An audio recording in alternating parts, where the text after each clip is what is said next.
La fatal arrogancia Friedrich von Hayek. La moral tradicional no puede satisfacer las exigencias racionales. Las 4 exigencias antes mencionadas, que no es racional lo que científicamente no pueda probarse, o no puede ser plenamente captado por la mente, o carece de objetivos plenamente especificados o tiene efectos desconocidos, son seguidas o admitidas tanto por el racionalismo constructivista como por el ideario socialista. Implican estos dos últimos, intrínsecamente, una interpretación mecanicista o física de los órdenes extensos, que conciben como mecanismos capaces de organizar y controlar cualquier conjunto de elementos, tal como cabe hacer cuando se dispone de un conocimiento pleno de la realidad. Un orden extenso, sin embargo, es necesariamente algo totalmente distinto. Admitiré, por tanto, de entrada, que la mayor parte de las normas, instituciones y prácticas propias de la moralidad tradicional y del modelo capitalista no se compaginan con las exigencias o criterios antes establecidos, que, en la perspectiva de la razón y de la ciencia característica de esta teoría, son irracionales y científicas. Es más, como también hemos destacado, quienes respetan los hábitos tradicionales son, por lo general, incapaces de comprender cómo tales prácticas surgieron y siguen vigentes, por lo que nada de extraño tiene que ofrezcan diversas justificaciones posibles que siempre adolecerán de ingenuas, y con lo que son fácil presa del ataque de nuestros intelectuales, y que ninguna relación tienen con sus verdaderas razones. Muchos tradicionalistas ni siquiera se toman la molestia de acometer tan ímproba tarea, con lo que sus argumentos son considerados dogmáticos y antiintelectuales, limitándose a seguir sus pautas de comportamiento por mero hábito o convicción religiosa. Nada hay de nuevo en todo esto, puesto que hace ya más de 250 años subrayó Hume que las normas morales no son conclusiones de nuestra razón. Pero la conclusión a que él llega no ha logrado alejar de los modernos racionalistas la tentación de pregonar, para lo que, paradójicamente, muchas veces recurren a la propia autoridad de Hume, que si algo no es fruto de la razón, debe ser simple necedad o cuestión de preferencias arbitrarias. ¿De dónde su insistencia en el intento de descubrir alguna justificación racional de la moral? Las tradicionales orientaciones de carácter religioso, como la fe en Dios y gran parte de la moral concerniente al sexo y a la familia, cuestiones de las que en esta obra no nos ocuparemos, son incapaces de satisfacer estas condiciones.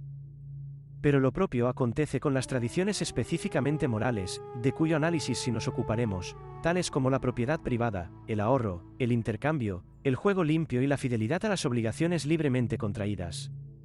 Las cosas se complican aún más cuando se piensa que las tradiciones, instituciones y creencias a que antes nos hemos referido no solo no son capaces de superar las exigencias lógicas, metodológicas y epistemológicas, sino que pueden también ser recusadas por los socialistas, ni de hecho lo son, basándose en argumentos de muy diferente especie. Tales tradiciones constituyen, en efecto, según Chisholm y Keynes, un lastre insoportable y, según Wells y Forster, se hallan indisolublemente vinculadas al mundo del mercado y la transacción mercantil, véase el capítulo 6. También se las suele identificar, especialmente en nuestros días, con la alienación, la opresión y la injusticia social. Tales críticas llevan a la conclusión de que es necesario proceder cuanto antes al establecimiento de una nueva moral que pueda ser racionalmente estructurada y justificada y que no peque de alienante, opresiva, injusta e interesada.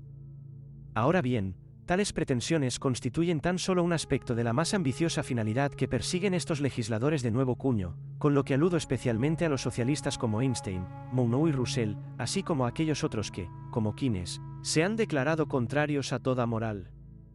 Por lo demás, nos veríamos precisados a crear un nuevo lenguaje y un nuevo derecho, puesto que los existentes tampoco son capaces de superar tales pruebas, por razones análogas a las que concurren en el caso del mercado. No conviene olvidar que tampoco las leyes científicas pueden salir triunfantes de esta contrastación. Hume, 1739/1951, y Paper, 1934/59.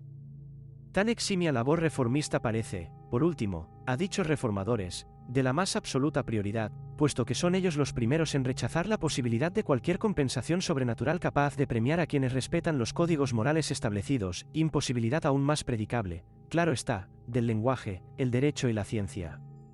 Pero siguen convencidos de que es necesario algún tipo de justificación. Y así, engreídos en el convencimiento de que el orden existente ha sido creado deliberadamente, y lamentando no haberlo realizado mejor, se aprestan a abordar con decisión la tarea reformista.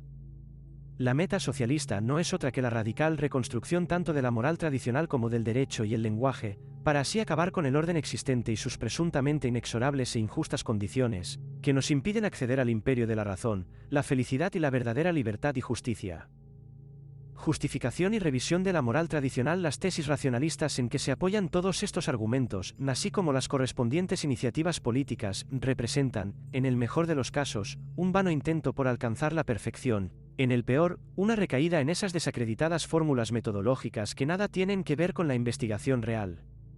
En los actuales órdenes extensos coexisten ciertos sofisticados esquemas morales con otros planteamientos obsoletos en relación con la ciencia y el funcionamiento de la razón que son fruto del constructivismo, el cientismo, el positivismo, el hedonismo y el socialismo. Cuanto hemos afirmado, sin embargo, no pretende ser una crítica de la razón y de la ciencia, sino solo de estas teorías de la ciencia y de la razón y de algunas de sus prácticas. Este análisis crítico resulta aún más evidente si recordamos que nada puede ser justificado con arreglo a las tesis racionalistas. Tal dificultad, en efecto, no solo atañe a la moral, sino también al lenguaje, al derecho y hasta a la propia ciencia. Que cuanto acabo de exponer es también aplicable al conocimiento científico quizá pueda parecer sorprendente a quienes no están muy al día en la evolución del debate y de las conclusiones de la filosofía de la ciencia.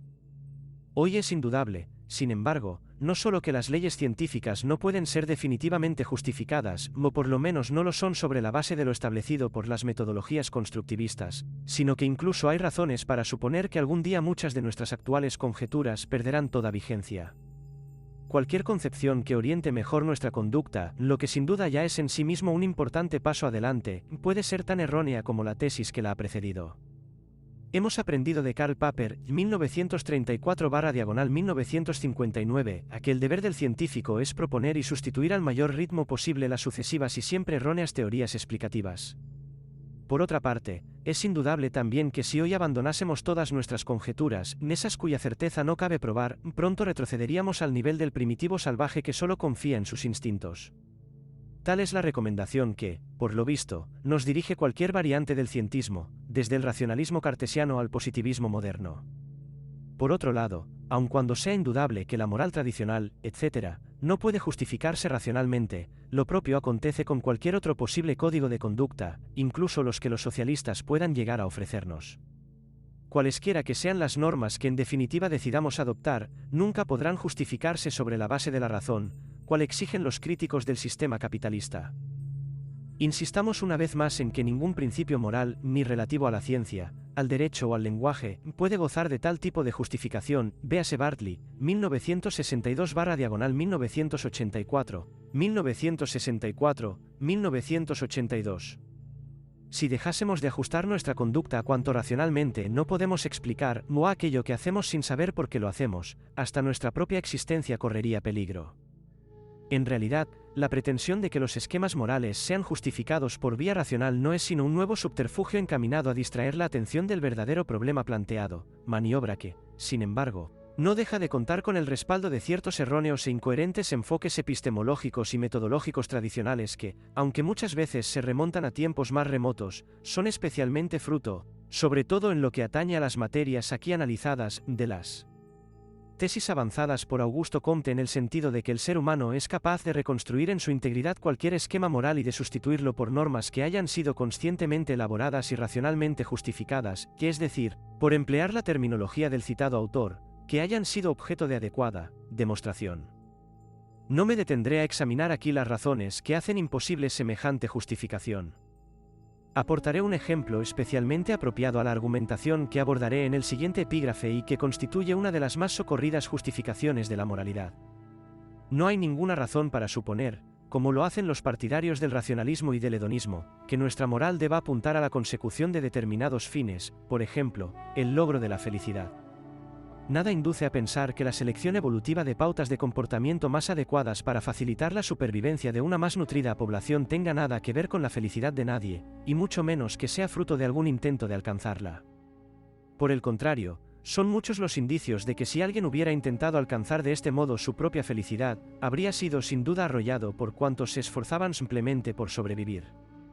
Ahora bien, aunque ciertamente no sea posible edificar, justificar ni establecer nuestras tradiciones morales, si lo es reconstruir los procesos que en su día contribuyeron a su aparición, análisis que nos permite advertir mejor su verdadera función, y en la medida en que triunfemos en el intento, podremos abordar con más probabilidades de éxito el perfeccionamiento y reformulación de los mismos. Podremos incluso proceder, por tales vías, a la supresión de algunos de sus condicionamientos, introduciendo, al efecto, reformas escalonadas basadas siempre en su crítica inmanente, véase Paper, 1945-66 y 1983, 29-30, es decir, en una crítica orientada a perfeccionar la íntima coherencia y consistencia del sistema. Hemos citado ya como ejemplo de tal tipo de paulatino perfeccionamiento los estudios recientemente sobre derechos de autor y las patentes. Por citar otro ejemplo, subrayaremos que, por mucho que la humanidad deba al derecho clásico basado en la propiedad plural, es decir, al derecho romano, entendida como la capacidad de disponer personalmente del exclusivo uso e incluso abuso del patrimonio personal, simplifica en exceso las normas requeridas para el funcionamiento de un mercado eficiente. Por ello, y al objeto de facilitar un más adecuado desarrollo de ese orden mercantil, está en la actualidad surgiendo una nueva rama del análisis económico específicamente orientada al perfeccionamiento del tradicional derecho de propiedad. Lo que al efecto se requiere es lo que en alguna ocasión se ha denominado una reconstrucción racional de la forma en que el sistema pudo convertirse en realidad. Se trata, en efecto, de una investigación histórica y no de un intento de edificar o justificar el conjunto del sistema en sí. Es algo que tiene cierto paralelismo con lo que los seguidores de Hume denominan historia conjetural, técnica a través de la cual se intenta dilucidar por qué ciertas normas lograron prevalecer, aunque sin abandonar, en ningún momento, el fundamental principio formulado por el citado autor, según el cual las leyes morales no son fruto de nuestra razón. Fue esta la orientación fundamental que inspiró no solo a los filósofos escoceses, sino también a un amplio conjunto de estudiosos de la evolución cultural que va desde los gramáticos romanos clásicos hasta Bernard Mandeville, pasando por Herder, Jean-Baptiste Vico y la escuela histórica alemana del derecho, representada por Savigny, para desembocar finalmente en Karl Menger. Aunque entre los citados autores solo este fuera posterior a Darwin, todos intentaron elaborar alguna reconstrucción racional, análisis histórico conjetural o explicación evolutiva sobre la aparición de las instituciones culturales. Llegados a este punto, debo reconocer la incómoda posición en que me coloca el hecho de no poder declarar cuál sería mi deseo, que son mis propios compañeros de profesión, los economistas especializados en el análisis de la formación de los órdenes extensos, quienes en mayor medida están capacitados para ofrecer una adecuada interpretación de esas tradiciones morales que han posibilitado el avance de la civilización. Solamente quienes son capaces de percibir los favorables efectos que sobre el colectivo tiene la propiedad plural están en situación de explicar por qué la práctica de ciertos hábitos permitió a los grupos humanos que los asumieron descollar sobre otros que prefirieron planteamientos morales distintos. Mi buen deseo de defender a mis colegas economistas estaría ciertamente mucho más justificado si muchos de ellos no estuvieran, en general, tan afectados por el error constructivista. ¿Cuál es, en última instancia, el proceso a través del cual se van formando los códigos morales?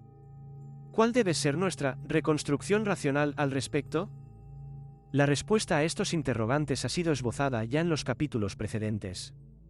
Dejando aparte el postulado constructivista según el cual se pueden edificar racionalmente los esquemas morales en toda su integridad, cabe identificar por lo menos otras dos posibles fuentes de nuestra moral.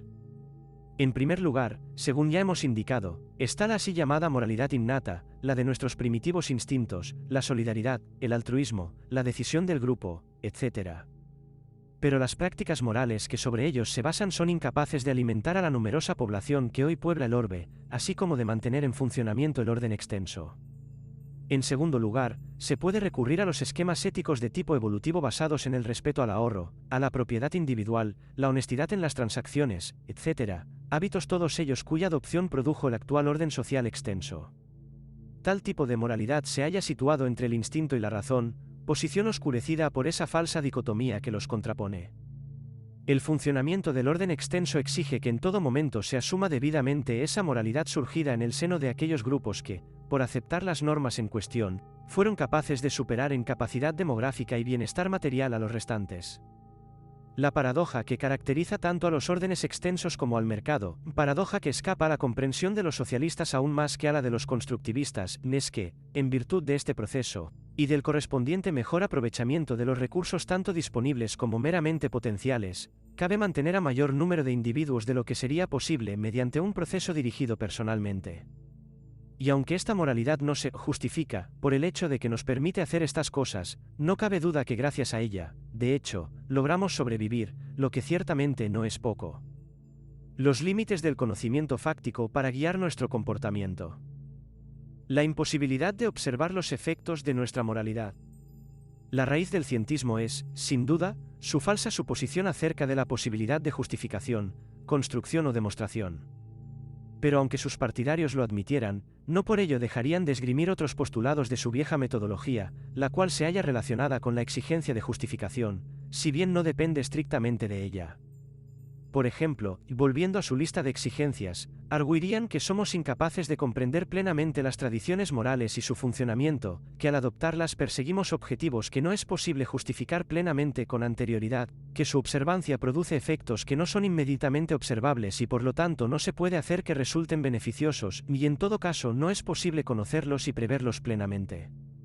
En definitiva, la moral tradicional no se compagina con las exigencias números 2, 3 y 4. Tan íntimamente están todas ellas relacionadas, que, una vez señalados los matices que las separan, se puede proceder a un tratamiento unitario de todas ellas. Así, digamos brevemente que lo que las hace mutuamente interdependientes es el hecho de que todas coinciden en que quienes adoptan las oportunas decisiones no pueden saber en realidad lo que están haciendo ni qué objetivos persiguen en la medida en que no puedan conocer con claridad y especificar por adelantado los efectos del acto en cuestión. Para ser racional, viene a afirmarse, la acción debe ser deliberada y prevista. A menos que estas exigencias se interpreten de una manera tan amplia y trivial que pierdan prácticamente todo significado específico, afirmando que la finalidad implícita del mercado es, por ejemplo, producir el beneficioso efecto de generar riqueza, la asunción de prácticas tradicionales. La adopción de actitudes antropomórficas es muy explicable, pero debe ser rechazada por sus múltiples errores. Reaparece aquí el aspecto positivo y simpático del punto de vista de los intelectuales cuyas opiniones ya hemos refutado. Hasta tal punto ha podido la ingenuidad humana fomentar la formación de esas estructuras supraindividuales capaces de potenciar las posibilidades de los individuos, que no hemos podido evitar la tentación de suponer que nada nos impide diseñar nuestro entorno moral en toda su integridad.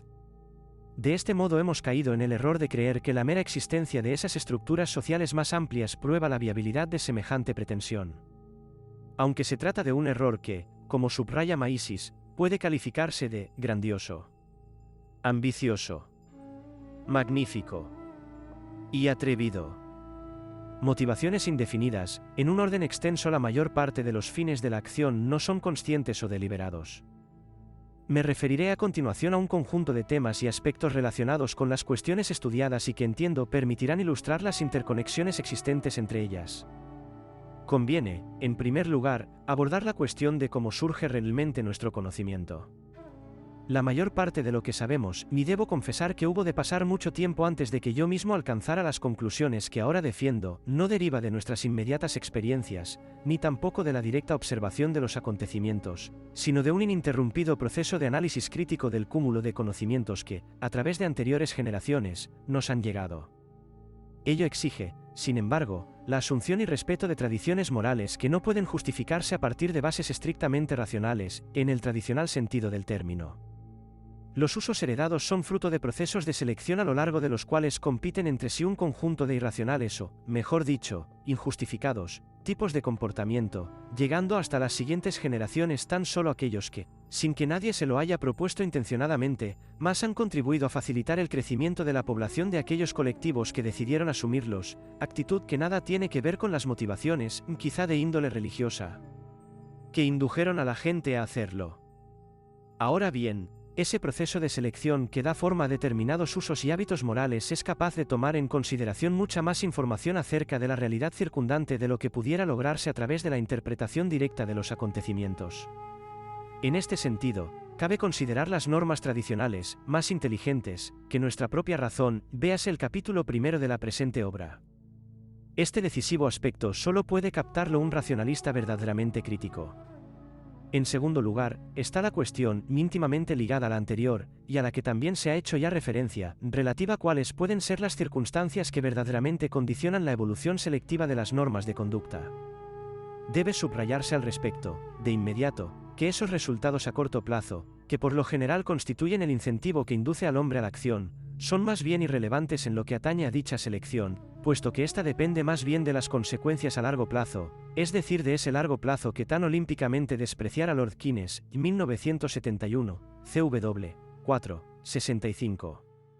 Tales efectos favorables exigen fundamentalmente, como ya se ha dicho, y más tarde de nuevo se recalcará, la existencia de normas que garanticen el respeto del ámbito privado a través de la oportuna salvaguardia de los derechos de propiedad y de los compromisos contractualmente contraídos, principio que ya advirtió Hume al afirmar: no derivan tales normas de la utilidad o ventajas que pueda obtener una determinada persona o el público del disfrute de un determinado bien particular. 1739/1886, 2, 273. No previeron nuestros antepasados, antes de adoptarlas, los ventajosos efectos que las normas llegarían a facilitar. Solo posteriormente hemos sido capaces de descubrir, a través de la oportuna reflexión, cuánto les debemos en realidad. Nuestra afirmación de que las tradiciones recibidas facilitan nuestra adaptación a la desconocida evolución de los acontecimientos debe tomarse literalmente. La capacidad de adaptación a lo desconocido constituye la clave de todo proceso evolutivo, y el conjunto de circunstancias a las que un orden moderno de mercado se ve obligado a ajustar su estructura es algo que nadie puede anticipar. La información que se encuentra a disposición de los individuos y organizaciones en su intento de adaptar su comportamiento a ese desconocido conjunto de nuevas circunstancias es siempre de carácter parcial y solo abordable a través de la interpretación de una serie de señales, es decir, el sistema de precios, a que a través de la integración de largas cadenas de comportamientos individuales les van llegando a los distintos sujetos y cada uno de los cuales va añadiendo, a su propio modo, una combinación de datos y abstractas señalizaciones. Pese a la complejidad del proceso en cuestión, la estructura del conjunto de comportamientos así generados tiende a adaptarse, a través de estas señales parciales y fragmentarias, a unas condiciones que ningún individuo ha previsto o conocido. Aún así, esta adaptación jamás llega a ser perfecta. Y esta es la razón de que semejante estructura sobreviva, asegurando al mismo tiempo la supervivencia y prosperidad de cuantos se benefician de sus ventajas. No hay posible alternativa planificadora a semejante proceso capaz de autoorganizarse y adaptarse a lo desconocido. El ser humano en modo alguno puede recurrir para ello a la razón o a sus bondadosas inclinaciones naturales. Solo sometiéndose a un conjunto de normas cuya obediencia a veces le resulta incómoda logrará su grupo competir fructuosamente con otros que antes descubrieron y asumieron esa adecuada normativa. Si las restricciones morales que condicionan nuestro comportamiento fueran fruto de intencionada elaboración o consciente elección por nuestra parte, fácilmente podríamos explicar por qué el correspondiente esquema establece sobre nosotros determinados condicionamientos. La realidad, sin embargo, es totalmente distinta. Se trata de un problema sumamente difícil incluso para los especialistas que durante generaciones han dedicado sus esfuerzos al estudio de estas cuestiones, siendo lo más probable que surjan vivas discrepancias en cuanto a las relaciones efecto-causa que puedan haber intervenido. El curioso cometido de la ciencia económica es demostrar lo poco que se sabe de muchas de las realidades que, pese a ello, el hombre sigue intentando controlar. Para la mente ingenua, que solo es capaz de concebir el orden como resultado de un arreglo deliberado, quizá parezca absurdo que, ante condiciones especialmente complejas, tanto el orden como su adaptación a lo desconocido puedan garantizarse más eficazmente a través de la decisión descentralizada, y también que la pluralidad de centros decisorios aumenta las posibilidades del orden en general. Pero es innegable que la descentralización permite, de hecho, hacer uso de superiores cuotas de información, razón por la cual es preciso rechazar categóricamente cualquier receta sugerida por el constructivismo racionalista. Por razones similares, solo el plural control de los recursos, es decir, solo accediendo a que corresponda a diversos actores la responsabilidad de determinar su uso, permite aprovechar al máximo la dispersa información disponible. Para ello bastará garantizar simplemente la libertad personal y la propiedad privada. Gran parte de la información específica que se halla al alcance de cualquier actor solo podrá ser aprovechada por éste si es libre para tomar sus propias decisiones. Nadie puede transmitir a un semejante cuanto sabe, gran parte de la información disponible en cada actor, en efecto, solo irá tomando forma a medida que éste adopte una serie de nuevas decisiones. Por añadidura, cada sujeto solo recurrirá a dicha información en la medida en que vaya adoptando los comportamientos que corresponden a las específicas circunstancias que le afectan, tales como la escasez relativa de los factores que precisa utilizar. Solo de este modo puede descubrir aquello que, en función de sus propios criterios, vale la pena descubrir, información que, por otra parte, dependerá también de las reacciones que a través del mercado reciba de muchos otros sujetos, a su vez condicionados por sus respectivos entornos. Lo crucial no es utilizar solo la información existente, sino descubrir tanta información como las circunstancias dominantes hacen posible. Se argumenta muchas veces que la propiedad privada comporta la adopción de posturas egoístas que solo fomentan el interés particular de quienes ya poseen. Se ha llegado a afirmar, incluso, que se trata de una institución inventada por quienes, disponiendo ya de algún patrimonio, intentaron impedir su invasión por parte de sus semejantes. Tales sugerencias, derivadas de cierto resentimiento rousoniano y reflejadas también en el aserto de que nos han puesto, grilletes, en virtud de intereses de índole egoísta y explotadora, se niegan a reconocer que la alta capacidad productiva de la sociedad moderna solo ha podido surgir en la medida en que, a través de la utilización plural de los bienes y de su intercambio mercantil, se ha alcanzado la más oportuna utilización del ampliamente diseminado conocimiento relativo a las circunstancias que en cada caso concurren, por ende, del conjunto de recursos que intervienen en el proceso económico. El mercado es el único mecanismo descubierto hasta ahora capaz de facilitar a los diferentes actores esa información que les permite valorar las relativas ventajas de la alternativa utilización de aquellos recursos de cuya existencia y específicas características tienen conocimiento directo, y cuyo adecuado empleo reduce siempre, con independencia de la intención que motive al actor, en beneficio de un amplio conjunto de sujetos alejados y desconocidos. Por propia naturaleza, tal información se presenta siempre dispersa, por lo que no puede ser transmitida a ninguna autoridad a la que se le haya hecho responsable de gestionar intencionadamente el esquema productivo. Así, pues, la institución de la propiedad plural no guarda ninguna relación con el egoísmo, no fue, ni pudo ser, inventada, por nadie para favorecer, en detrimento de otros, los intereses de quienes ya eran propietarios. Aporta más bien ventajas de tipo general en la medida en que transfiere a muchos ese control de la producción que antes correspondía a unos pocos entes decisorios que, cualesquiera que sean sus alegaciones, tienen escasa información sobre lo que acontece en ese orden extenso que aprovecha al máximo el conocimiento diseminado entre todos. Se beneficia con ello, en definitiva, tanto a quienes nada tienen como a quienes ya poseen algo. La libertad bajo la ley en modo alguno exige que la posesión de propiedades alcance a todos, lo importante es que exista una pluralidad de propietarios. Personalmente preferiría carecer de propiedad en una sociedad en la que la gente poseyera algo, que vivir en otra en la que todo fuera colectivo y todo dependiera de la arbitrariedad del poder político. Pero este argumento también es impugnado, e incluso ridiculizado, como excusa egoísta de las clases privilegiadas. Los intelectuales, pensando en términos de los limitados procesos causales tales como se verifican, por ejemplo, en la física, no tienen dificultad en persuadir a los trabajadores manuales de que son las decisiones egoístas de los poseedores del capital, y no el propio proceso del mercado, las que se benefician de las oportunidades ampliamente dispersas y de los hechos en constante cambio. Hasta el mecanismo orientativo implícito en la existencia de los precios ha sido, en ocasiones, tildado de subterfugio capitalista encaminado a enmascarar la explotación de la clase trabajadora. Pero tales especiosas acusaciones soslayan la importante verdad de que ese conjunto de hechos son en igual medida ajenos a la intención de esos capitalistas, que supustamente todo lo manipulan, como a esos potenciales gestores públicos que, de imponerse el modelo socialista, asumirían las funciones directivas. Tales hechos objetivos simplemente no existen y nadie, por tanto, puede captarlos.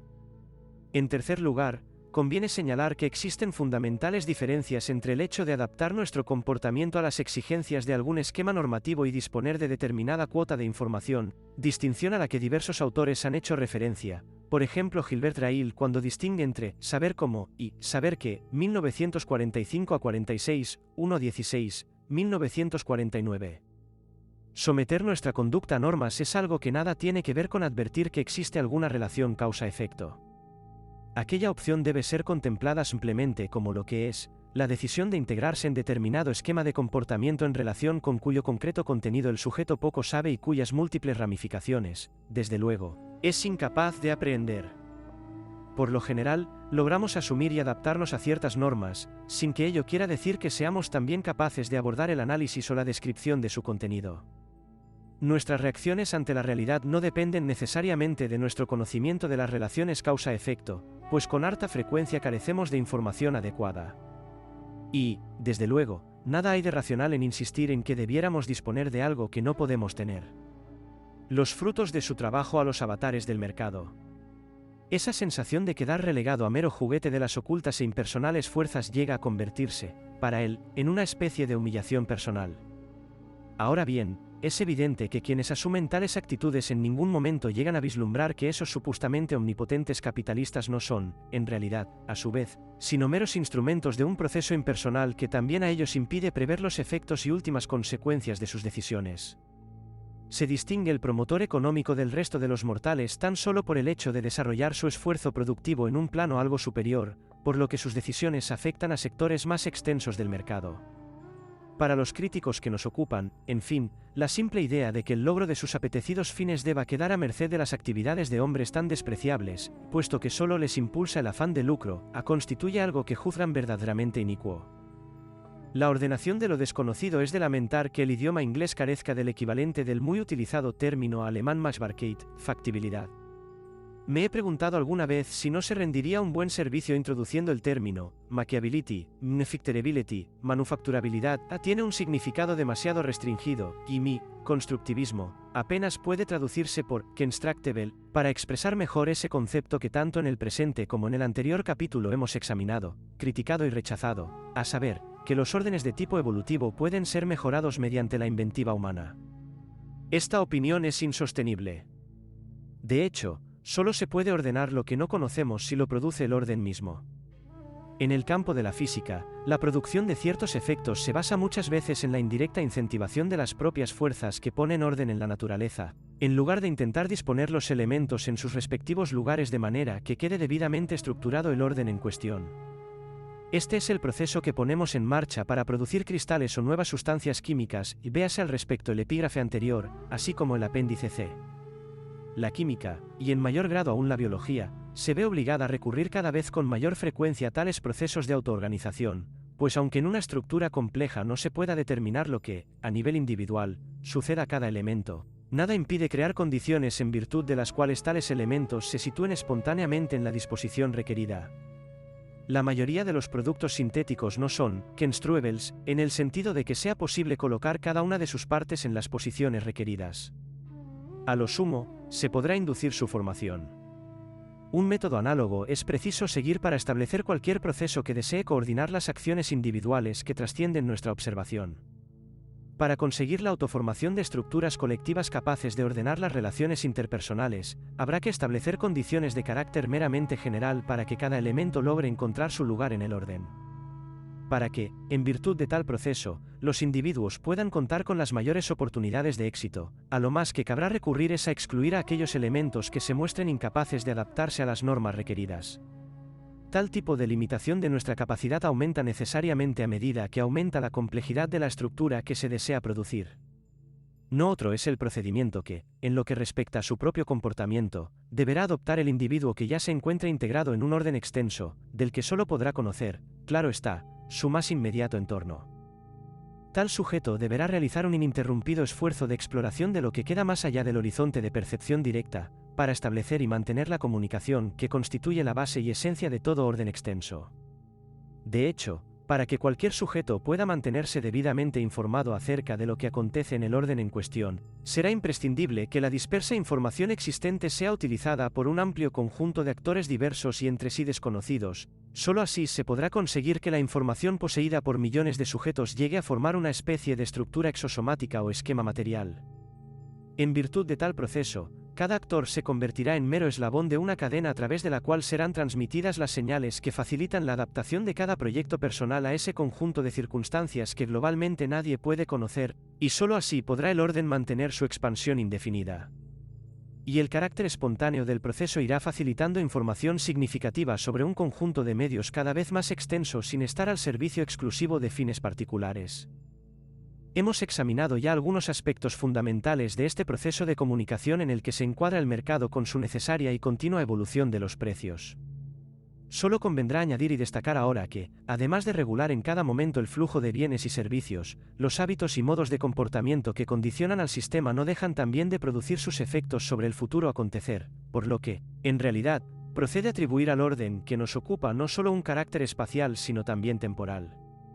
No solo quedarán coordinados entre sí los comportamientos de los distintos sujetos que estén espacialmente alejados, sino que quedarán también afectados acontecimientos que solo más tarde se producirán, incluso más allá de la vida de los actores en cuestión. Admitido todo esto, solo una moral impenitente se atrevería a seguir propugnando cualquier tipo de medida política sobre la base de que, a largo plazo todos estaremos muertos.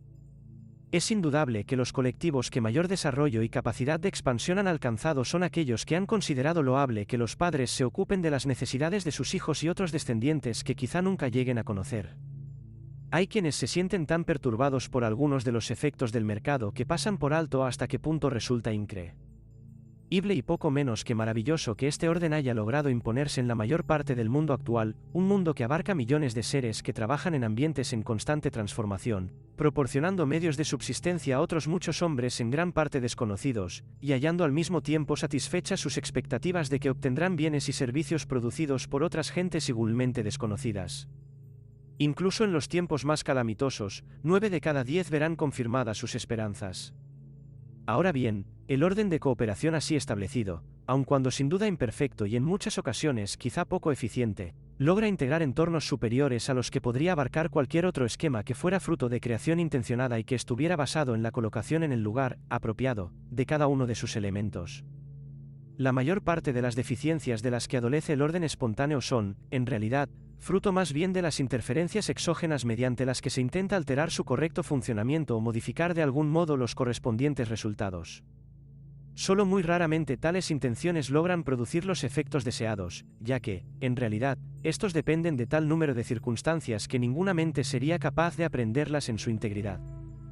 Una intervención deliberada, en orden, por ejemplo, a eliminar ciertas desigualdades materiales, puede afectar seriamente el correcto funcionamiento del orden.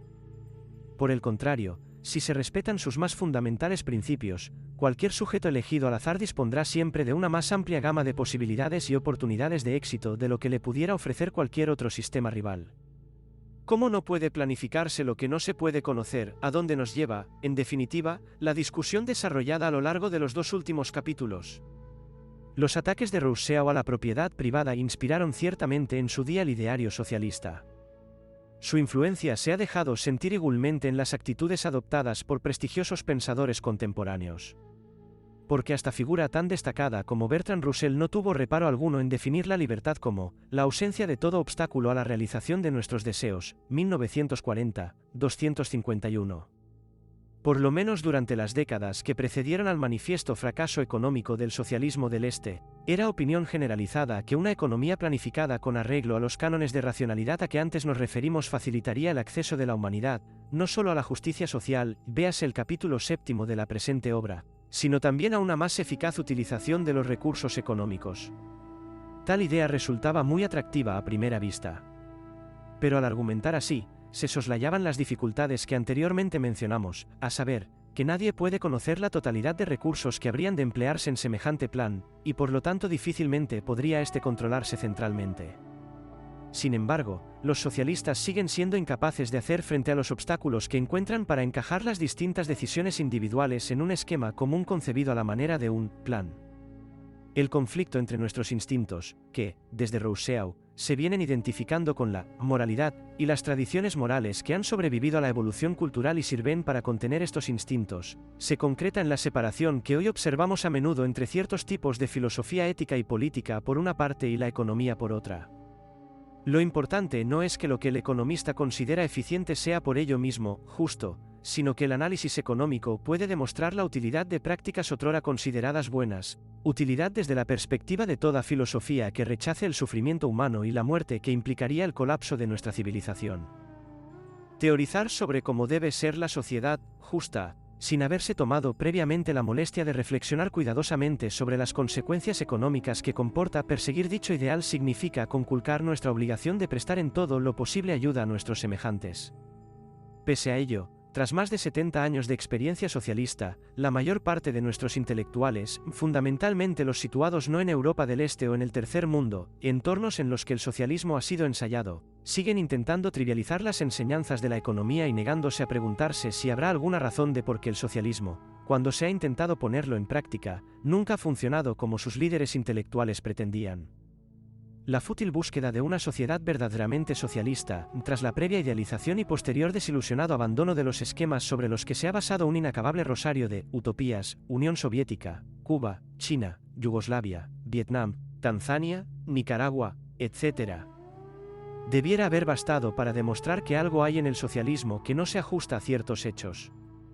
Pero estos hechos, que ya explicaron los economistas hace más de un siglo, siguen ignorados por quienes persisten en su rechazo racionalista de la idea de que puede haber hechos que trascienden el contexto histórico o presentan una insuperable barrera a los deseos humanos.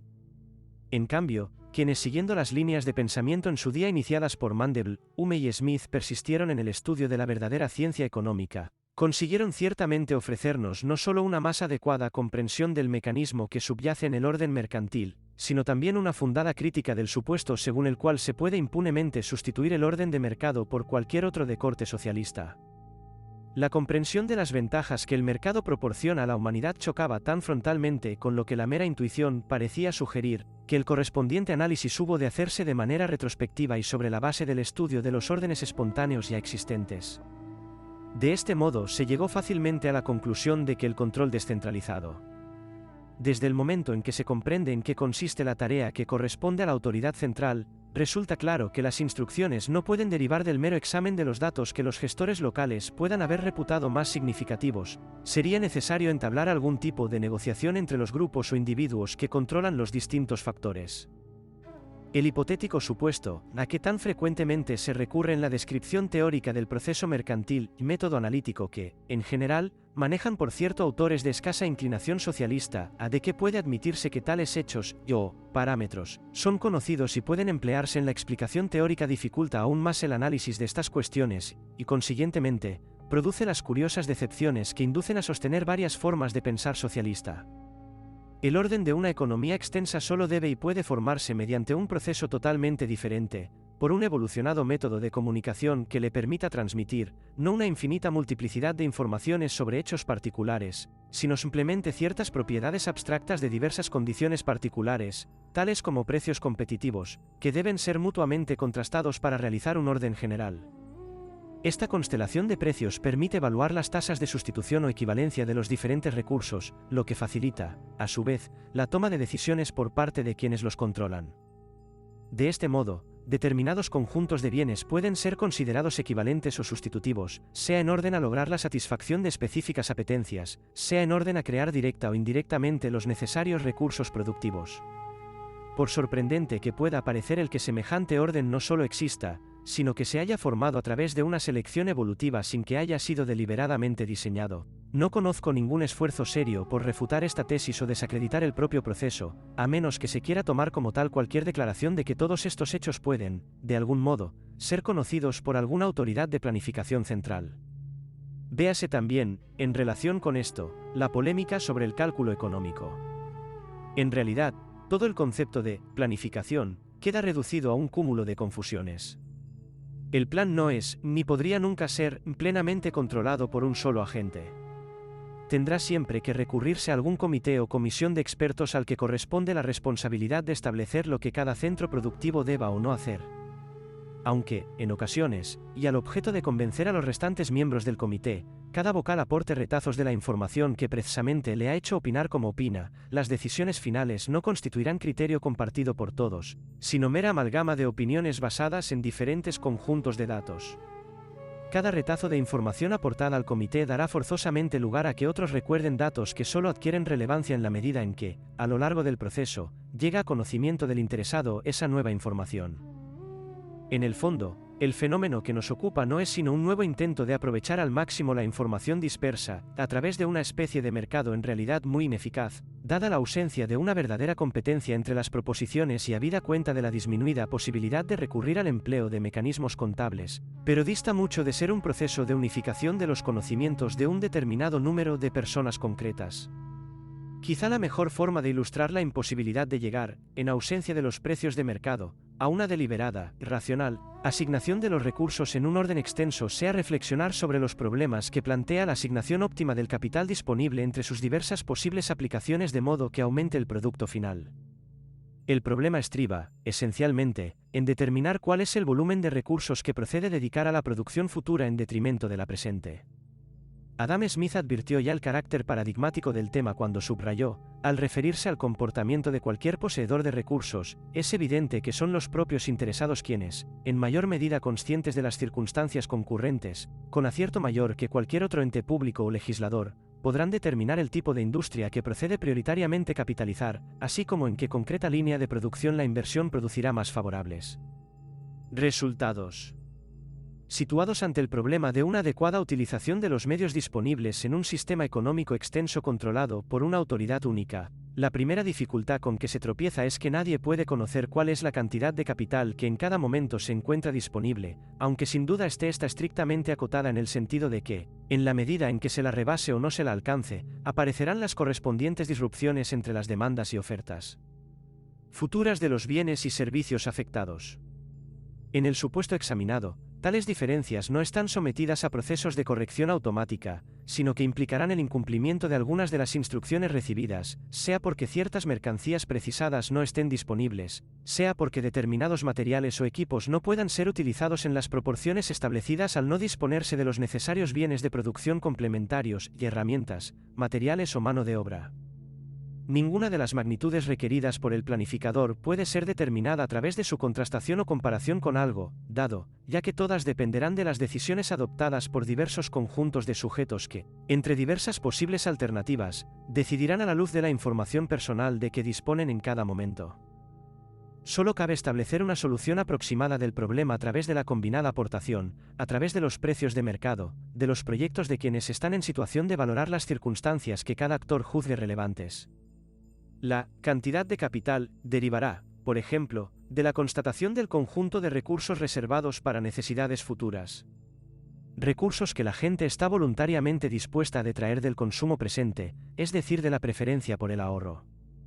La adecuada comprensión del papel que desempeña la transmisión de información, es decir, del conocimiento concreto en torno a las circunstancias concurrentes, constituye la clave para entender el funcionamiento de los órdenes extensos.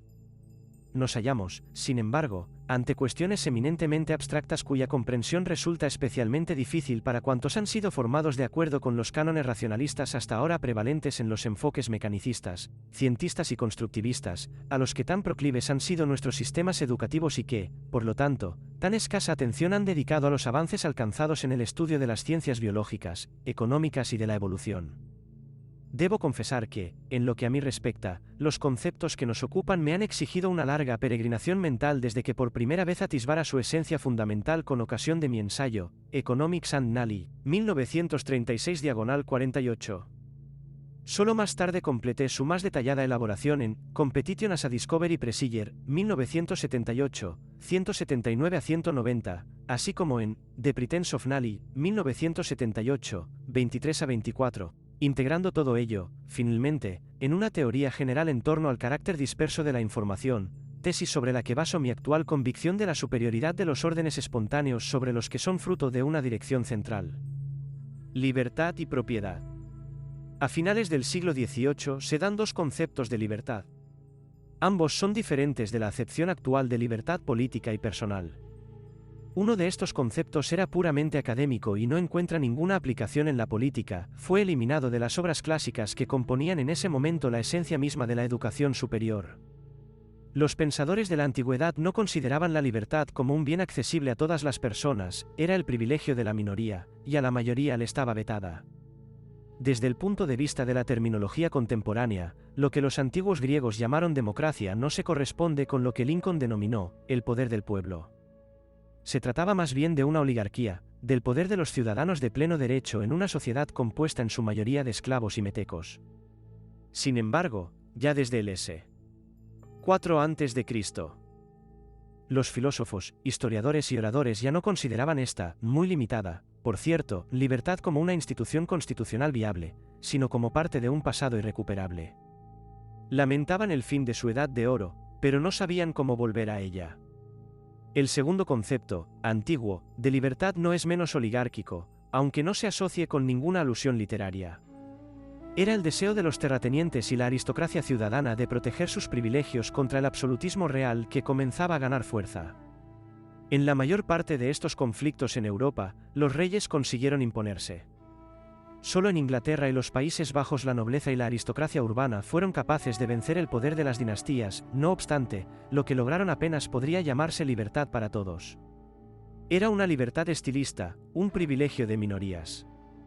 No se puede acusar de hipocresía a aquellos que abogaban por la libertad mientras se limitaba la capacidad jurídica de la mayoría, por no hablar de la conservación de la servidumbre y la esclavitud. Se enfrentaron a un problema cuya resolución satisfactoria no parecía posible. Para una población en constante aumento, el sistema tradicional de producción se volvía ineficiente. Crecía el número de personas que, considerando el método de producción precapitalista y artesanal prevaleciente, estaban literalmente de más. Estas personas, sobrantes, se convertían en mendigos hambrientos, una amenaza para la conservación del orden social existente, y, durante mucho tiempo, nadie pudo pensar en la creación de un orden diferente, en el que fuera posible alimentar a todos estos desafortunados, ni hablar de darles plenos derechos civiles o participación en el gobierno. Los gobernantes solo conocían un método, el uso de la fuerza, para reprimir las protestas. El sistema de producción precapitalista es restrictivo. Históricamente, se había basado en la conquista.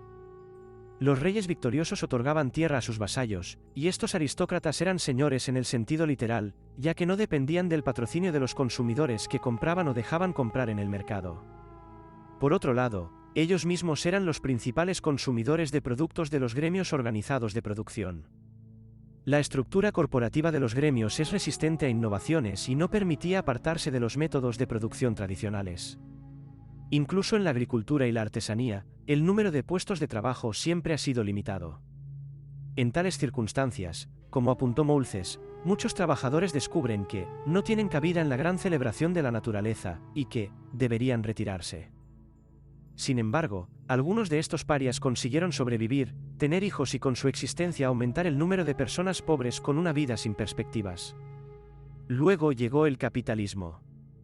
Se considera que la principal novedad que este introdujo fue la sustitución de métodos primitivos e ineficientes de la producción artesanal por la industria mecanizada. Esta es una visión muy superficial.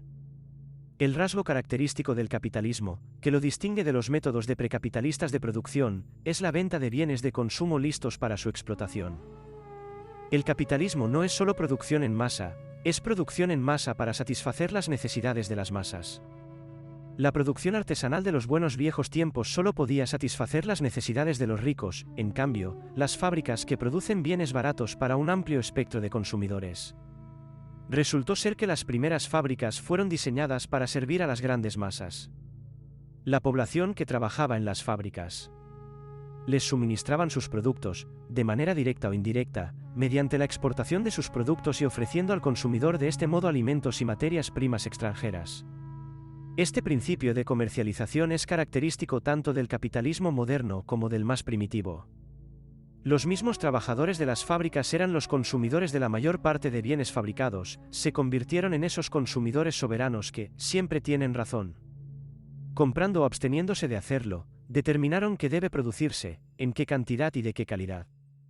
Demandando aquellos bienes que mejor se adaptaban a sus necesidades, unas empresas podían aumentar sus ingresos y desarrollar mejor su industria, mientras que otras se vieron obligadas a perder dinero y reducir la producción. De este modo, los consumidores otorgan el control de los factores de producción a los comerciantes que mejor satisfacen sus necesidades. Con el capitalismo, la propiedad privada de los medios de producción se convierte en una función social. Los empresarios, capitalistas y terratenientes son, por así decirlo, los síndicos de los consumidores, y su mandato puede ser revocado. Para ser rico, no basta con ahorrar y acumular capital, es necesario invertirlo constantemente en áreas que mejor se adapten a los deseos de los consumidores. El proceso de mercado es un plebiscito que se repite a diario.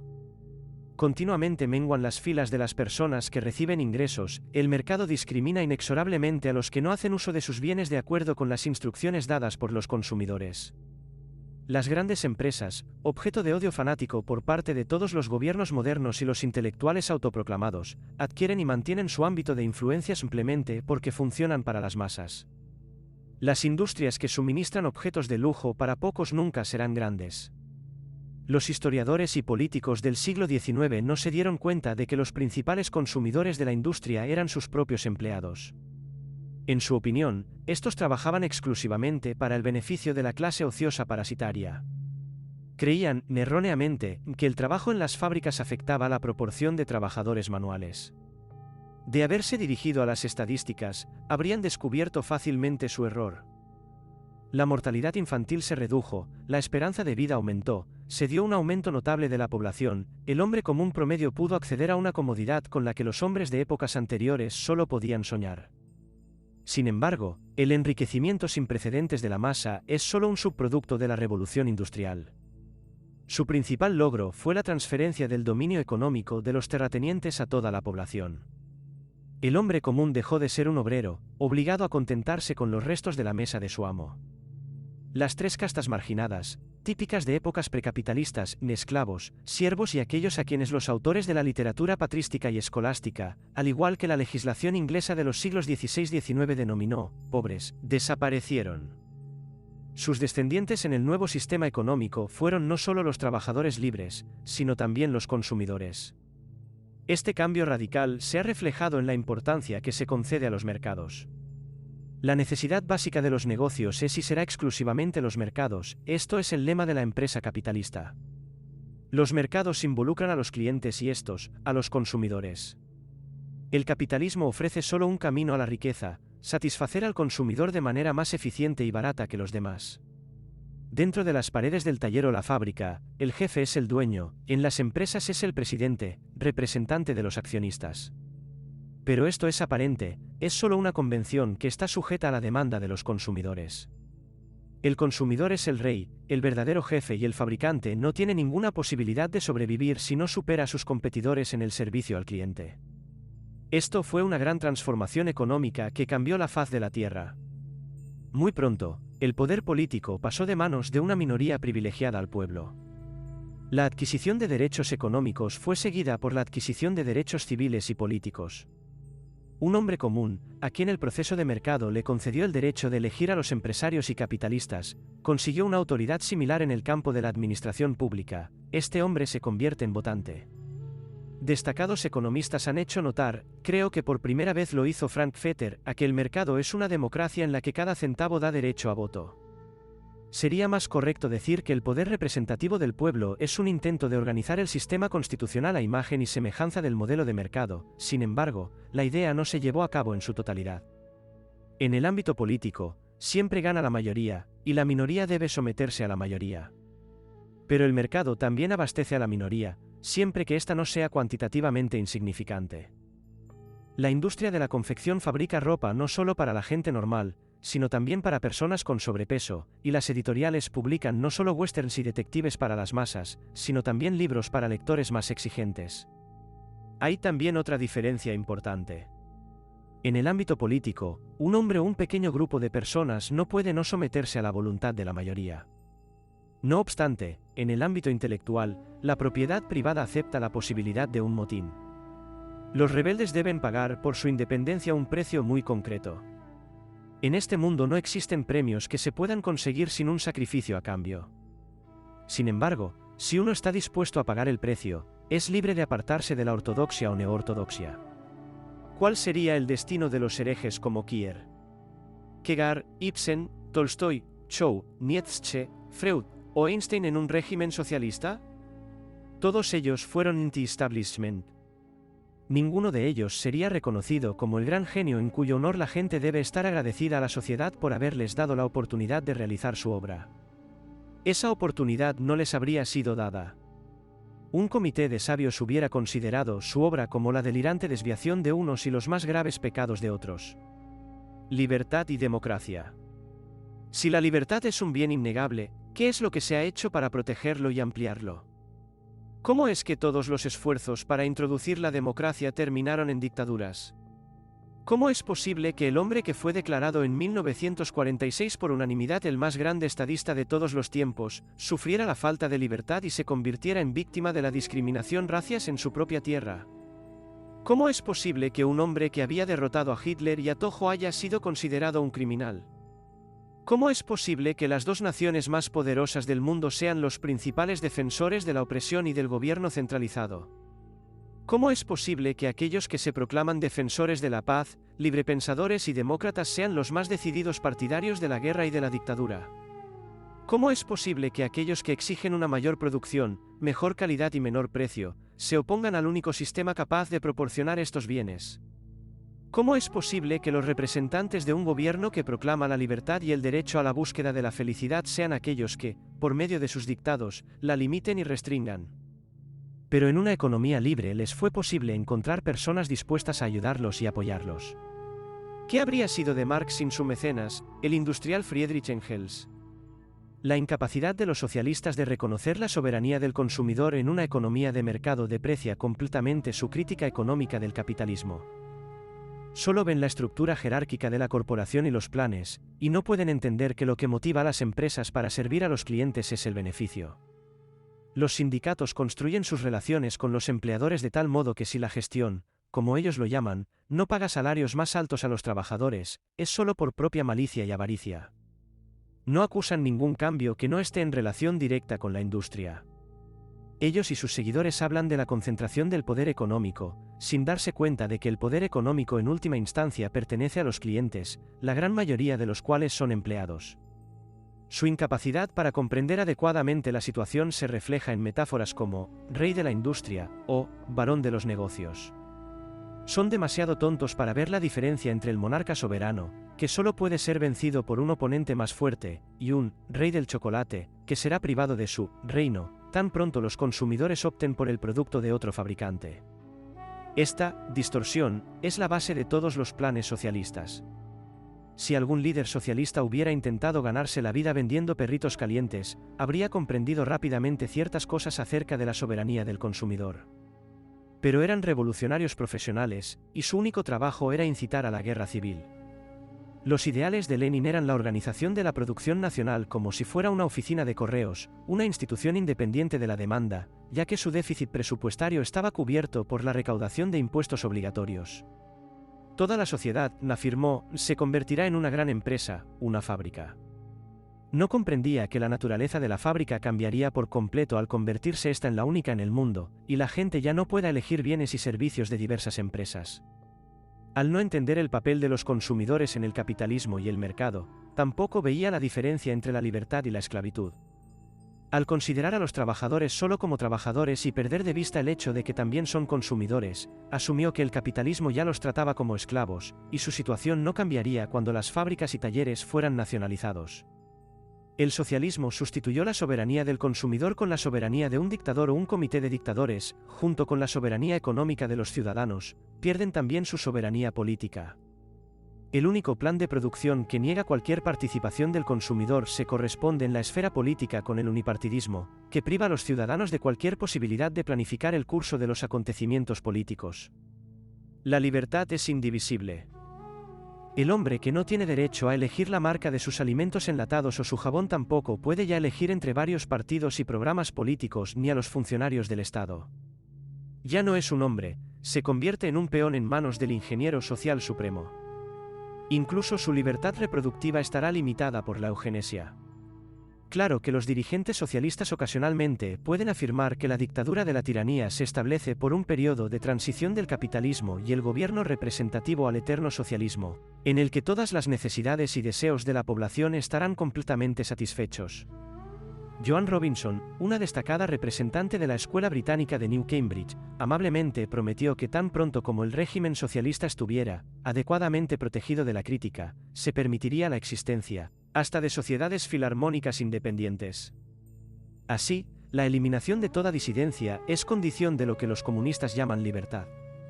A la luz de esta conclusión, queda claro que tenía en mente otro afamado inglés, J. Crowther, cuando elogió la Inquisición, afirmando que beneficia a la ciencia, protegiendo a la clase emergente.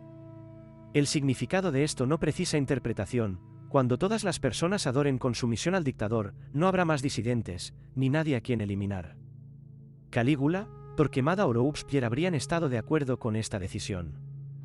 Los socialistas hicieron una revolución semántica, puesto que cambiaron el significado de las palabras por sus contrarios. En el diccionario de la neolengua, como Orwell la denominó, cabe destacar una expresión, principio del unipartidismo. Etimológicamente, la palabra partido viene del sustantivo parte. El partido que no tiene iguales no se diferencia de su antónimo, lo uno, sino que es igual a él. El partido que no tiene contrincantes no es un partido, y el principio del unipartidismo describe, en esencia, un sistema sin partidos. Es el principio de la supresión de la oposición en todas sus formas. La libertad implica el derecho a elegir entre estar o no de acuerdo en algo. No obstante, en la neolengua, libertad es la obligación de aceptar incondicionalmente la prohibición estricta de la disidencia. Tergiversar el sentido tradicional de la terminología política no ha sido característico solo en los casos del comunismo ruso y sus seguidores fascistas y nazis. El orden público que abolió la propiedad privada de los medios de producción, que, a su vez, privó a los consumidores de autonomía e independencia, que expuso a cada persona concreta a la tiranía de la Junta Central de Planificación, no pudo encontrar el apoyo de las masas sin disfrazar su propia esencia. Los socialistas no podrían engañar a los votantes si declararan abiertamente que su principal objetivo es atraer gente a la esclavitud. En público, se vieron obligados a alabar hipócritamente la libertad. Durante los debates esotéricos entre los militantes más involucrados, el discurso sonaba de manera muy diferente. Aquí, los iniciados no ocultaban sus intenciones con respecto a la libertad. En su opinión, la libertad fue una bendición. En el pasado, en el marco de la sociedad burguesa, porque brindó la oportunidad de hacer realidad sus planes. Pero tras la victoria del socialismo, las personas no necesitarán más la libertad de acto y pensamiento. Cualquier cambio significaría desviarse del estado perfecto del hombre, que ha alcanzado la felicidad socialista. En tales condiciones, sería una locura tolerar la disidencia. La libertad, según los bolcheviques, es un prejuicio burgués. El hombre común no tiene ideas propias, no escribe libros, no crea teorías heréticas, no inventa nuevos métodos de producción. Solo quiere disfrutar de la vida, los intereses de la clase de intelectuales que se ganan la vida como disidentes e innovadores profesionales no les son de utilidad alguna. Es imposible expresar un mayor desprecio por el hombre común. No hay necesidad de cuestionar este punto de vista. La cuestión no reside en la capacidad del hombre común de utilizar por voluntad propia la libertad de pensar, hablar y escribir libros, sino en si los convencionalistas pasivos han de beneficiarse de la libertad otorgada por aquellos que les superan en intelecto y fuerza de voluntad. El hombre común puede permanecer indiferente a los asuntos de personas más capaces que él, e incluso tiende a desaprobarlos, pero siempre estará dispuesto a beneficiarse de todas las mejoras conseguidas mediante los esfuerzos de los innovadores. No examina detalladamente aquello que le parece una casuística excesiva. Pero tan pronto como algún emprendedor utiliza las ideas y teorías de los pioneros para satisfacer las necesidades latentes del hombre común, éste se lanza por el nuevo producto. Sin lugar a dudas, el mayor beneficiario de los avances de la ciencia y la tecnología moderna es el hombre de a pie. Es cierto que el hombre medio carece de la capacidad intelectual para unirse a las filas de los líderes de la industria. Pero la soberanía en los asuntos económicos, la que le es otorgada por el mercado, estimula a ingenieros y empresarios a orientar la producción de modo tal que el hombre común sea beneficiario de todos los logros de la investigación científica. Las personas que no son capaces de aceptar este hecho son aquellas cuyo horizonte intelectual se limita a la estructura interna de una industria, y que no entienden cuál es el principio de actividad de un empresario. Los adeptos del sistema soviético nos repiten con constancia que la libertad no es el bien supremo. Que no es un bien valioso, si poseerla implica la pobreza. Sacrificarla por el bienestar de las masas está suficientemente justificado. En Rusia todos están felices, a excepción de un puñado de individualistas rebeldes que no se pueden adaptar al estilo de vida del proletariado. No vamos a discutir acerca de si también eran tan felices aquellos millones de campesinos ucranianos que murieron de hambre, los prisioneros en los campos de trabajo, recluidos por el afán de limpieza de los dirigentes marxistas. Pero no podemos ignorar el hecho de que los países occidentales ostentan una calidad de vida mucho mayor que el este comunista. Al rechazar la libertad como pago por la prosperidad, Rusia firmó un acuerdo malogrado, ahora carece de ambas. La filosofía romántica se desarrolló bajo la ilusión de que en los albores de la historia el hombre era libre, y que la evolución histórica le privó de su libertad original. Jean-Jacques Rousseau creía que la naturaleza hizo al hombre libre, pero la sociedad lo ha convertido en un esclavo. En realidad, el hombre primitivo era vulnerable a cualquiera más fuerte que él y que pudiera quitarle sus precarios medios de vida. En la naturaleza no hay nada que se pueda llamar libertad, este concepto solo se puede aplicar a las relaciones interpersonales en sociedad. Asimismo, es cierto que la sociedad no puede realizar el concepto ilusorio de la independencia absoluta del individuo. Como parte de la sociedad, cada persona depende de qué tipo de contribución a su bienestar están dispuestos a hacer otros individuos, recibiendo estos a cambio una contribución a su propio bienestar. La esencia de la sociedad es el intercambio recíproco de servicios. Las personas son libres en la medida en que son capaces de elegir. Ya no ejercen su libertad si se les obliga a aceptar los términos de intercambio mediante la violencia o la amenaza de violencia. Y no importa su propia opinión al respecto, el esclavo no es libre precisamente porque su señor define sus obligaciones, así como también la recompensa por su desempeño. El gobierno, aparato social de la represión y disuasión por excelencia, no tiene nada que ver con la libertad. La esencia del gobierno es el rechazo y la negación de la libertad. El gobierno es el uso de la violencia o amenazas de violencia para obligar a todas las personas a obedecer, les guste o no. Allí donde se establece la jurisdicción del gobierno, no hay libertad, hay coerción. Es una institución necesaria. Es un medio para que el sistema de cooperación social funcione bien, para protegerlo de acciones violentas por parte de bandidos nacionales o extranjeros. El gobierno no es, como a algunos les gusta afirmar, un mal necesario, no es un mal, sino un medio, un único medio para hacer posible la convivencia pacífica de las personas. Pero el gobierno es la antítesis de la libertad. El gobierno es la golpiza, el encarcelamiento y la pena de muerte. Cualquiera que sea la iniciativa del Estado, en última instancia se basa en las acciones de la policía armada. Si el Estado dirige las escuelas y los hospitales, los fondos necesarios se recogen a través de impuestos, es decir, el dinero recaudado de los ciudadanos. Teniendo en cuenta que, según la naturaleza humana, sin el gobierno de violencia no habría civilización ni paz, podemos llamarlo la institución humana más valiosa. Pero el hecho sigue siendo innegable, el gobierno es represión, no libertad. Hay que buscar libertad en los ámbitos en los que el gobierno no interviene. La libertad política siempre es una liberación del gobierno y limitación de su intervención. Solo existen las áreas donde los ciudadanos tienen la oportunidad de elegir un modo de actuar. Los derechos civiles son leyes que definen con exactitud el ámbito y la medida en la que las personas con poder gubernamental pueden limitar la libertad de acción del resto.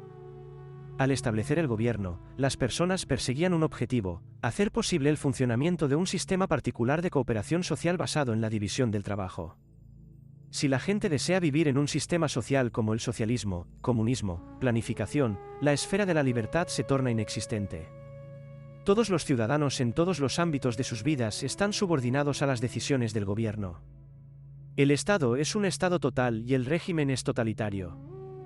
El propio Estado tiene previsto obligar a todos a actuar de acuerdo con su plan único. En una economía de mercado, las personas son libres de elegir la forma en la que desean integrarse en la estructura de cooperación social. Las acciones espontáneas de las personas son posibles solo en el ámbito de mercado libre.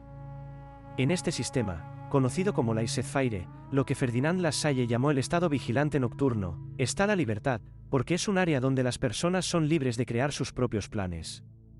Los socialistas deben reconocer que en el sistema socialista no puede haber libertad. En vez de eso, tratan de borrar la distinción entre un estado de esclavos y libertad económica, negando la existencia de la libertad en el intercambio mutuo de bienes y servicios en el mercado. Cualquier intercambio mercantil se considera por los representantes de la escuela de legislación prosocialista como un freno a las libertades de los demás. En su opinión, no hay diferencia entre el pago de impuestos o sanciones impuestas por el juez y la compra de un periódico o una entrada de cine. En todos estos casos, la persona está sujeta a la autoridad del gobierno. No es libre, ya que, según el profesor Ale, libertad es ausencia de obstáculos para el uso de los bienes materiales. Esto significa: yo no soy libre. La mujer que compra un jersey, probablemente un regalo a su marido por su cumpleaños, crea un obstáculo para mi uso de él. Yo mismo limito la libertad de todos los demás, porque me niego a que ellos usen mi cepillo de dientes. De acuerdo con esta doctrina, en este caso yo hago uso de un poder dominante privado, similar a la autoridad del gobierno estatal, el mismo poder que el gobierno utiliza para retener a alguien en la prisión de Sing Sing. Los defensores de esta maravillosa doctrina llegan a la conclusión lógica de que no hay libertad en ningún sitio. Afirman que lo que ellos llaman presión económica no se distingue sustancialmente de la presión ejercida por el amo a sus esclavos. Al rechazar aquello que denominan poder gubernamental privado, no se oponen a las restricciones a la libertad ejercida por una autoridad gubernamental pública, quieren concentrar todo lo que ellos llamaban restricciones a su libertad en manos del gobierno, critican la institución de la propiedad privada y las leyes que, según ellos, están a la guardia de los derechos de propiedad, es decir, niegan la libertad a aquellos cuyas acciones están dirigidas a su violación.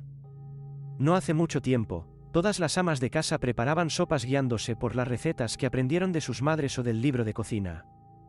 Hoy en día, muchas amas de casa prefieren comprar una lata de sopa, que solo han de calentar y servir. Sin embargo, los doctores en ciencias aseguran que la empresa de fabricación puede estar restringiendo la libertad de las amas de casa al fijar el precio de los alimentos enlatados, que impiden su uso. Aquellas personas que no han tenido el privilegio de aprender de tan eminentes maestros dirían que la empresa elimina el mayor obstáculo para el consumidor del producto, su inexistencia. El olor del producto no satisface a nadie si el producto no existe. No obstante, los científicos afirman que estas personas están equivocadas. Las corporaciones dominan a las amas de casa, destruyendo su libertad individual mediante una concentración excesiva de poder. Y es el deber del gobierno prevenir el abuso. Las empresas deben estar bajo control del gobierno, escribe, con la ayuda de la Fundación Ford, uno de estos grupos, el profesor Berli. Nuestra ama de casa compra alimentos enlatados, y no se limita a utilizar las recetas de su madre y su abuela. Sin duda, porque considera que es más favorable para ella misma que seguir las pautas tradicionales. Nadie la ha forzado. Algunas personas, los llamados brokers, comerciantes, capitalistas, especuladores, jugadores, con el fin de satisfacer el deseo latente de millones de amas de casa, han invertido en la industria conservera. Otros capitalistas igualmente egoístas, mediante el trabajo de cientos de empresas diferentes, suministran a los consumidores cientos de otras cosas. Cuanto mejor sirva la empresa a la población, más clientes atraerá, y mayores serán sus dimensiones. Entre en un hogar estadounidense promedio y verá quién es el objetivo de toda esta estrategia. En una sociedad libre, nadie tiene prohibido proporcionar a los consumidores un mejor servicio que el que éste ya posee, solo para adquirir mayor riqueza. Un hombre necesita solo su inteligencia y trabajar duro. La base de la civilización moderna, de casi todas las civilizaciones, dice Edwin F. Cannon, el último de una larga lista de eminentes economistas británicos, es un principio, según el cual la posición de aquellos que satisfacen la demanda del mercado es agradable, y la posición que aquellos que no lo han conseguido, desagradable. Todo debate acerca de la concentración de poder económico carece de sentido. Cuanto más grande sea la empresa, ofrece su servicio a una mayor cantidad de gente, y más depende de la satisfacción del consumidor, de las masas, del pueblo. En una economía de mercado, el poder económico está en manos de los consumidores. La empresa capitalista no pretende conservar un estado de producción estable. Más bien busca la innovación continua, repite constantemente sus intentos de ofrecer al consumidor nuevos productos, mejores y más baratos. Cualquier estado de la producción es un fenómeno transitorio. Hay una constante tendencia a reemplazar lo que se ha logrado con algo más, que sirva mejor a los consumidores. En consecuencia, el capitalismo implica un cambio permanente de las élites. El rasgo distintivo de aquellos a quienes llaman líderes de producción es la generación de nuevas ideas y su puesta en funcionamiento. No importa cuán grande sea una corporación, está condenada en cuanto deja de cumplir con la adaptación diaria del servicio a las necesidades del cliente. Sin embargo, los políticos y otras personas que se consideran reformistas, solo ven la estructura actual de la industria. Se creen lo suficientemente listos como para quitarle a las empresas el control de la industria en la forma en la que ésta existe hoy en día, y gestionarlo, manteniendo una determinada línea de producción. Mientras los nuevos empresarios ambiciosos, que se convertirán en los magnates del mañana, ya están desarrollando planes para implementar un proyecto sin precedentes, los reformadores siguen el camino trillado. Hasta el día de hoy no se ha registrado un solo caso de una innovación industrial, ideada y llevada a cabo por un burócrata. A fin de no caer en el estancamiento, es necesario liberar las manos de aquellos desconocidos que hoy tienen el ingenio para guiar a la humanidad por el camino de una mejora constante de la calidad de vida. Este es el principal problema de la organización económica en cualquier país. La propiedad privada de los factores materiales de producción no es una restricción de la libertad de todas las personas de elegir lo que más les convenga, por el contrario, es una herramienta que da a la gente común la supremacía de comprador en todos los asuntos económicos. Es un medio para animar a los más emprendedores del país a utilizar todos sus conocimientos para satisfacer las necesidades de la gente. Sin embargo, la lista de cambios radicales que el capitalismo ha introducido en la vida de la gente común sería incompleta si solo tuviéramos en cuenta la primacía del hombre común como consumidor en el mercado, como votante en el ámbito público, y el hecho del aumento sin precedentes de su calidad de vida. Es no menos importante el hecho de que el capitalismo le ha dado la oportunidad de ahorrar, acumular e invertir capital. El abismo que separa en una sociedad precapitalista de castas a propietarios y pobres desaparece paulatinamente. En el pasado, el jornalero recibía un salario tan escaso, que apenas podía acumular algo, y si lo hiciera, solo podría realizarlo ahorrando y escondiendo un par de monedas. Con el capitalismo, su calificación profesional le permite ahorrar, y hay instituciones que posibilitan la inversión de estos ahorros. Una parte importante del capital que se utiliza en la industria estadounidense es fruto del ahorro de los empleados.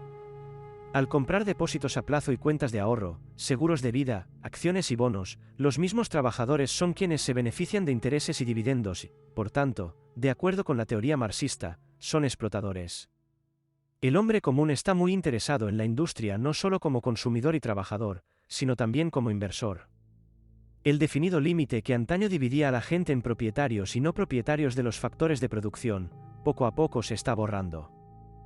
Sin duda, esta tendencia puede surgir solo en una economía de mercado no perjudicada por la denominada política social.